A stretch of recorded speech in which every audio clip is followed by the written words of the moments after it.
मुंबईतील धारावीत मशिदीचा अनधिकृत भाग तोडण्यावरून वाद, शेकडो नागरिक रस्त्यावर, पोलीस बंदोबस्तात वाढ, बीएमसीच्या वाहनाचीही तोडफोड. राज्यात कायदा सुव्यवस्थेच्या बाबतीत गृह मंत्रालय फेल, भाजप सत्तेत असताना वाचाळवीरांची संख्या वाढली, सुप्रिया सुळेंची टीका.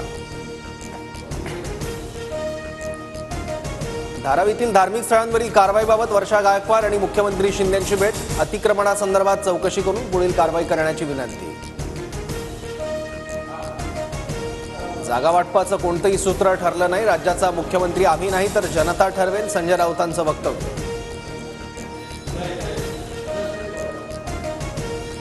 भाजपच्या हस्तक्षेपामुळे शिंदे गटाचे 4 खासदार पराभूत, भाजपने मित्र बनून मानेवर सुरी लावण्याचं काम शिंदेंसोबत केलं, बच्चू कडूंचा आरोप. आम्ही मुंबईत स्वच्छता मोहीम राबवली, काहींनी मुंबईची तिजोरी साफ केली, मुख्यमंत्री शिंदेंचा उद्धव ठाकरेंना टोला.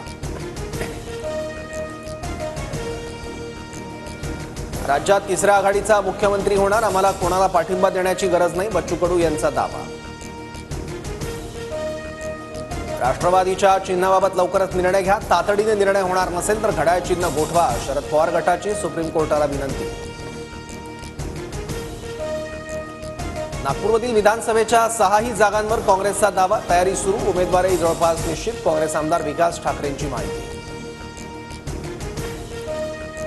पुण्यातील 3 भाजप नेत्यांना जिल्हा नियोजन समितीतून निधी, हर्षवर्धन पाटील, आशा बुचके, बाळा भेगडेंना 1 कोटींचा निधी, काँग्रेसचे 2 आणि पवार गटाच्या 1 आमदाराला वगळलं.